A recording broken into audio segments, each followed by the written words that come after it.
Hi, my name is Shari Doherty, and I'm a 54-year-old lady in red, in Act 2 of my career and living my best life. My perspective on life and behaviors have been governed by who I was as a child, who I became, and who I am still striving to be. People my age are beautiful, bold, confident, and full of wisdom, and truly, the encore of the story of your life is still when the best songs are yet to be sung. My mission in this podcast is to shine the spotlight on people like me, have real conversations about reinvention stories, and inspire you to continue to follow your dreams regardless of your age. I'm doing it for Daisy. Who are you doing it for? Good day and welcome to today's episode of the Encore Podcast. I am extremely excited today to be bringing to you a special guest who is my friend and a mentor and someone I absolutely admire for her unapologetic passions that she will share with us all. She is coming to us today from Ottawa, Ontario, actually, and we were supposed to be in person and have a lovely lunch and afternoon together, but in true Canadian fashion, she is not able to travel to be with me today, and this would have been the second time we postponed, and we didn't want to go ahead and do that because we are so excited about this conversation, and we were both talking just before we hit record about not knowing where this is going to go, so we're kind of curious, right with you all the listeners. And with that, I will introduce and welcome to the podcast today, Lori Hurrell. And Lori is a midlife awakening coach. So welcome, Lori. Good morning, Shari. The first time I heard that title, I said, ooh, what is that? I want to be midlife awakened. Yes. As I've shared, I've had my awakening moments and I'm pretty awake. However, I think that is just such an intriguing title, and probably intentionally because you're a very smart lady. It does evoke curiosity of people to say, well, what is that? And what could that mean for me? So maybe in a really quick snippet, you can give us a teaser because we're going to take a deeper dive into it later. But Lori, what is a midlife awakening coach? I started out with midlife transformation coach, and what ended up happening was there was a lot of people that were coming to me for exercise, diet, that kind of thing. And some of them had known me from a previous career where I was a personal trainer. So that was sort of how it morphed that way. But then as I got more into coaching midlife women, I realized that they really needed to wake up to themselves and to who they were and who they could become and who they weren't. And so I changed the title to Midlife Awakening because, again, it's wake up to yourself, but also were they getting a wake up call? Was something happening in their life that was awakening to something bigger, something more fierce, something I don't even know, maybe some of the descriptive words that I might be missing right now, but it was really just about them like having this awakening. So that's why the name kind of came to be. You are absolutely brilliant.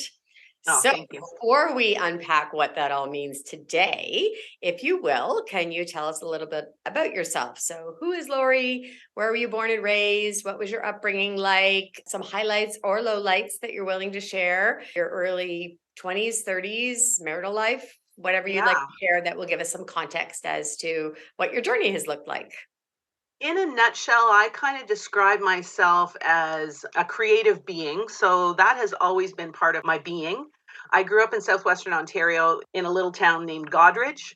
And I grew up in a family of two older brothers and a mom and dad, a very Christian home, and was a churchgoer from a very young age. I was the baby of the family and very gregarious and outspoken and always told that I was a little bit too much. And I have grown into that title very well, a little bit too much. And I'm very proud to actually be a little bit too much because I tell people I'm whiskey in a teacup. So I can be that genteel little, woman, but I also came from a very proud Dutch family. My dad was an immigrant from the Netherlands. And so I'm not a petite little person. So I'm not like a teacup at all, but I am a little bit more like whiskey in a teacup.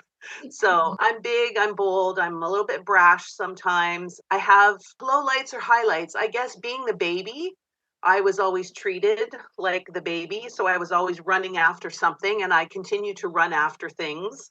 Lowlights, I don't really have a lot of lowlights from my early childhood. But I came to Ottawa to go to school to become a criminologist of all things, because I was really interested in sociology and criminology, and met my quote unquote prince, got my MRS degree instead. And so I married my university sweetheart, and we had our children young, which was a very definitive. We made the decision that we were going to have our children young so that we would be young parents with our children being older, and we would be younger and be younger grandparents, which we are now as well. So that was a definite choice that we made. So my 20s were basically having babies, and I have two daughters, 33 and 30. They're both married, and we have one granddaughter already and another one on the way. Congratulations. Yeah, that's kind of my story in a nutshell. Okay. And what did you do? I know you touched on a couple of things. You were a fitness instructor previously. What kind of career things did you have outside of the home? Because I know that raising a household is just enough, but I know you did some other things. Yes, I liken myself to a Renaissance woman. I really love that title. And that being said, that kind of means that I guess in a way I'm kind of tooting my own horn, but I'm actually really good at a lot of different things. I was raised in a family that did a lot of things on their own. We didn't hire people to do certain things. My dad was a really good carpenter. He was a really good mechanic. He was really good at, fixing things and building things. And my mom was really creative. So I learned how to sew and paint. And my grandfather was a professional painter. And so I have a lot of stuff that I learned very young that I have done over the course of my life. So I have a fashion design diploma. And so when my kids were little, I actually started a kids clothing business. And then I've always liked to decorate and paint and do those kinds of things. And back in the 90s, when murals and faux finishes were really in vogue, I started a business doing that. And then we moved to the States for a little while, my husband and my two children and I. So I did that down there. I decorated our entire house down there. And people down there would ask me, like, who did you hire to do this? And I was like, well, I did it myself. Right. And they'd be like, really? Can you come and do my baby's room? Or can you come and do my kid's room? Or can you come do my basement? And so I did that down there for 4 years. And when I came back home to Canada, I continued to do that and ended up with a repetitive stress injury in my shoulder and sort of stopped that. Then I had a couple of younger friends who wanted me to plan their weddings because I had been doing some event planning through my church. And they're like, can you do my wedding? I'm like, sure. So I started planning weddings and then became a certified wedding planner, became an event planner at a golf course and did that for 9 years. During the course of that, I had what I would say is a pivotal moment in my life. And I know we're probably going to talk about that in a little bit, but I had a pivotal moment in my life that made me kind of get out of that. And I had a bit of a come to Jesus, if you will, moment with myself and said, there's more to life than just this. Like there's more to life than just brides and weddings. And so you need to do something different. So I did do a pivot. In 2010, my mom went through another bout of colon cancer and passed away. I have struggled with my weight and my body dysmorphia and my self-image my whole life. My dad, as I mentioned before, was a big, tall Dutch guy. I have big, tall Dutch genes. Dad was 6'2" and my mom was 4'11", and my mom always struggled with her weight. So I learned from a very young age that even though I was big and Dutch, I could struggle with my weight as well because my mom did it. And so I learned by learning and seeing what she was doing with dieting and, everything from every diet on the planet. Anyways, so when my mom died of colon cancer, I was like, there was something to that. There was something to the dieting. There was something to the relationship with food and everything else. And I just really wanted to get healthy. So I hired a personal trainer, joined a gym, and I'd never been in a gym before in my life and was terrified of the equipment and everything else and just dug right into it. Ran a super Spartan race in 2013 and was really in the best shape of my life. And I thought that was going to be it. Right. But it wasn't it because I continue to struggle to this day with my weight and my body dysmorphia and everything else. But that being said, the pivotal point for me was I became a certified personal trainer and I started training midlife women. I wanted to train women that were just like me and I wanted to help them with their health because I knew that part of my mom's disease was brought on by her life choices. I really wanted to help midlife women get out of that cycle. So I did the personal training thing for, 3 or 4 years. But what was happening is I was finding that a lot of my clients didn't only need physical help. They needed mind, body, and spirit help. And so I started transitioning out of personal training and into life coaching. And that's how I ended up where I am today with coaching women. And in the midst of all of that, after my mom passed away, I actually wrote a course called The Wholeness Connection. And the Wholeness Connection is actually a course that women can go through, and it really brings them into alignment in mind, body, and spirit in a very holistic way, but also in a very God-centered way. Because as a practicing Christian, I didn't want it to quote unquote be woo-woo. That's what I call it for the new age stuff. I really believed that, God has a plan for us, and he really wants our bodies to be temples, and he really wants us to be healthy, and he really wants us to have all three of our mind, body, and spirit in alignment with who we are and who he says we are. So that's kind of where that all came to fruition. And may I ask, around what age was that? What age did I write The The Wholeness pivot. Connection? Kind Oh, of. the pivot. So that was 2010. So I would have been, how old would I have been? I don't know, 45. Okay. So right around that time when we expect, I think that we all take a moment as we're approaching the midpoint of our lives. I call it 50, but if you live to 90, it's 45, and say, what am I doing? And what is my purpose? And what is my calling? And how do I want to live the second half unapologetically for me? Because you Yes. only have one more second half, if that makes any Yes. sense. Yeah, I call it the middle act. Right. It really is the middle act, because we have the first act. My husband says it's our fifth act, and I'm like, oh my gosh, I can't call it a fifth act because that means I have to describe the four before that. Right. So I call it the middle act because it really is midlife. And like you said, if you live to 90, 45 is it. My Right. grandmother on my mom's side lived to 103. Like, where am I going to? I don't know. We don't know our end date, right? But do we want to just be that sitting on the porch rocking chair grandma, or do we want to be alive and awakened, empowered, and all of those wonderful catchphrases that we see out there? I have absolutely no plans, as I have shared, to retire or slow down. I will be running around in my red high heels as long as I can, Yep, and you and me you both, know, sister. living my best life. I will plan in the future to turn my career aspirations up and down a little bit as the seasons of my life change. But Yes. I always still plan to have a hand in the game. And I think it keeps us bright, it keeps us alert, engaged. The social aspects are also healthy. But I do Yeah. like the fact that the way we're living our lives now is we're giving ourselves options. And Right. so, we can have as much or as little and make no apologies and don't owe anything to anyone. Right, It's exactly right. Yeah, I right. really love my catchphrase for my business and actually for my life, and I actually have it tattooed on my arm, is there is freedom in becoming. And that is my catchphrase. It's kind of my mantra for my life now. And I did this not right after my mom passed, but close to it. And I just felt like one of my values is freedom. And that means freedom for being who I am, Right. for having freedom in my life, for having freedom and space in my life. And the freedom in becoming is becoming who God created me to be. If we're stagnant, then that's when we feel anxiety and stress and depression and everything else. We Right. don't need that in our life. And becoming who we're meant to be, whether you believe in God or not, becoming who you're meant to be is really your main purpose on the planet. As you know, I'm a Christian as well. And I Yes. continue to hear a lot of, how I think you're supposed to hear a message because you keep Yes. hearing the message. Yes. And so Yes. I really God believe is that. speaking to you. And I love the image of getting to heaven and God saying, well done. Yeah. And I want to know that I'm going to get a atta girl when I get there.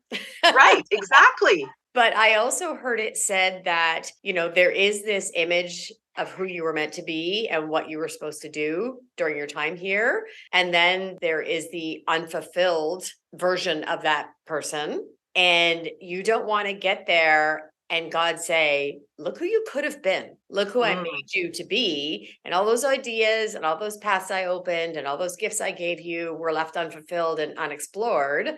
And that's a life that, didn't come to full fruition. And yeah. you want that. And I'm, all kidding aside, I'm definitely an atta girl kind of person.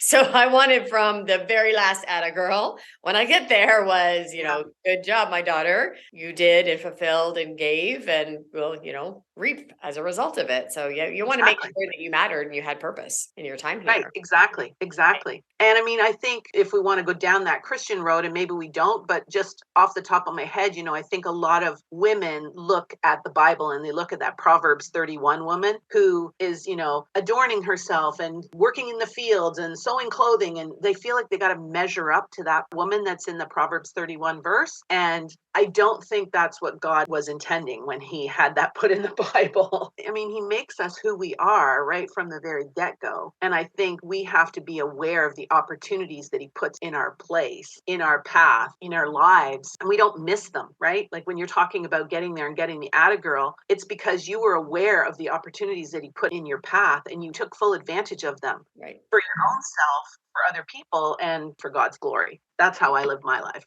I would like to say, I guess, a little bit of a disclaimer. I am respectful of all faiths and all beliefs. And Of so course. for anyone listening to this, for Lori and I, 100%, we are Christians. It is God. If you need Right, to hun. insert and replace Mother Earth or the universe or whatever God you believe in, please feel free to do so. Yes, and I 100% echo what Shari is saying as well.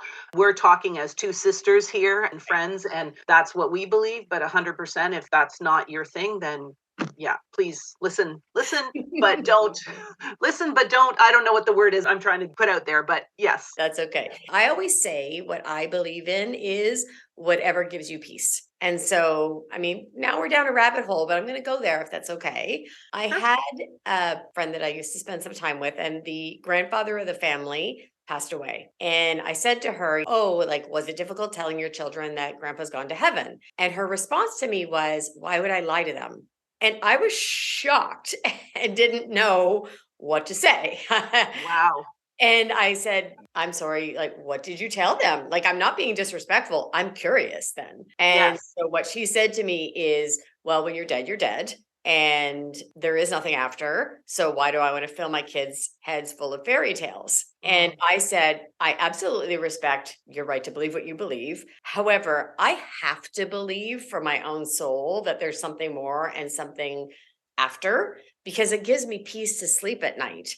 Because otherwise, it's too terrifying. Right. And there is a lot of why then questions. And so what I said to her is like, what gives you peace? Like, I don't know. And what faith do you have? And she said, I don't. It's all a fairy tale. We're here once. I have questions about all of it. I'm going to be Of completely course. honest. As do I. I don't have all the answers. I don't understand it all, but I choose to believe. Yes. And I guess that's the definition of faith. And Yes. you were talking about your arm tattoo. Mine says faith. Yes. I have to remind myself on a regular basis that you don't have to have all the answers. You don't have Right. to know everything. You don't have to know your path or your journey, but you have to have faith that something good is coming ahead of you, because I Mhm. do believe that whatever you put out to the universe is what you're going to get in return. And we can also see a very specific demarcation point in our life when we started to change. Yes. My story, I think I've told it before, is, I cried under a tree and prayed to God for a change in my professional life. And 4 months later, it happened. Yes. So there's Yeah. So I'm that's a a good believer. thing for your listeners. Be careful what you pray for. Absolutely. So yeah, we did go quite down that rabbit hole. However, we didn't know what we were going to talk about. And I wanted this to be honest, genuine conversation. So I hope people appreciate that. Yes, absolutely. Tell us about then what you're doing now and how you're serving your community and your clients and the women our age. So I made the pivot into life coaching pretty much right before the pandemic started or thereabouts. And so what ended up happening is I ended up being more of an online person in terms of marketing myself and marketing my business. And so I ended up having a client in the Philippines. I have a client in the UK. I have a couple clients in the US. I have clients in Canada as well. And I did start out doing one-on-one coaching, and then I did a group coaching thing, a package for, I think it was 6 women that came into that original package. And my coaching is one-on-one and it's very client-led. So it is whatever the midlife woman wants in her life. So if it's an identity thing, and often they'll come to me thinking it's one thing that they need, and I read between the lines and realize that it's something else. And so I will sort of travel with them and journey with them and bring them into where I think they really need to be, because a lot of times they're not super self-aware of what's actually happening in their life because they're living the life, right? They're right in the midst of it. They don't see some of the boundaries that they don't have, or they don't see some of the childhood stuff that has come up or whatever. They don't recognize where they're coming from. So I do a lot of digging. So I ask a lot of questions. I do a lot of listening. And as I said, I don't really have a specific program that I take them down.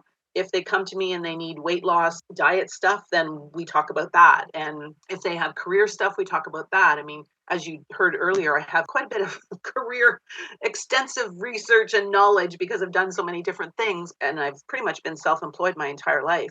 So yeah, it is really client-led. We talk a lot about hormones. I've done a lot of research and reading about women's hormones and women's just health in general. And so I can go down that rabbit hole with them as well.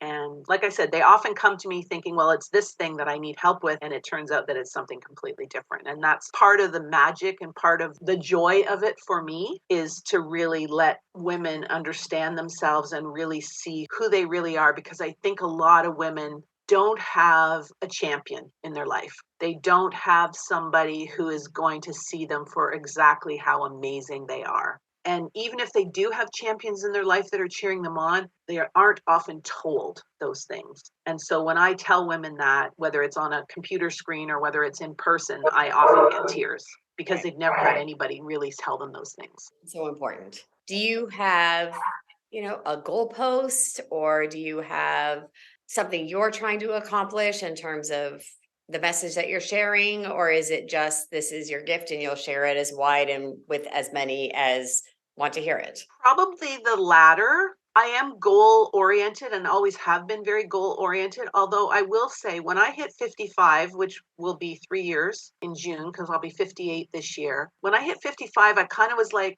Lori, why are you, not that I don't think we shouldn't stretch for goals or anything like that. But I was just kind of like, where does that fit in with the freedom part of your life? Like, where are the goals and the freedom? Like, are they at odds with each other? And so I have ideas, I have intentions, I have, I guess, goals, but I'm not to the point now in my life where I'm like, I've got to strive for that goal. Like, it's not what drives me. What drives me now is helping as many women as I possibly can and seeing the fruition of them becoming who they're created to be. That's what drives me. Okay. So what do you look like in the future? If you're to look 10, 20 years out for Lori, what do you dream of as you get further into your Encore season? I'm laughing hysterically inside myself right now because the person that came to mind is, I look like Charlize Theron. Of course I do, Shari. Like, tall, blonde, and beautiful and thin. Oh, listen, I'm trying to look like Juliana Huff. So on top of it, we have to minus 30 or 40 years at this right? point. Exactly.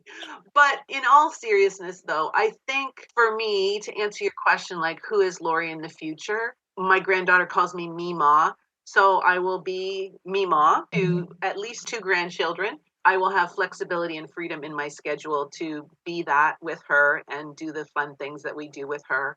I will continue to be a creative being. I have another entrepreneurial endeavor in my future for that. Coaching may be part of that. I will continue to help as many midlife women as come my way. I will continue to reach out to midlife women and serve them as much as I possibly can. I believe that's where God has called me to be, just because I have way more of my story than we have time to share here. So yeah, 2023 is my year to get healthy again. Hopefully this will be the one and final time that I will do that. And that is my goal for this year for myself personally.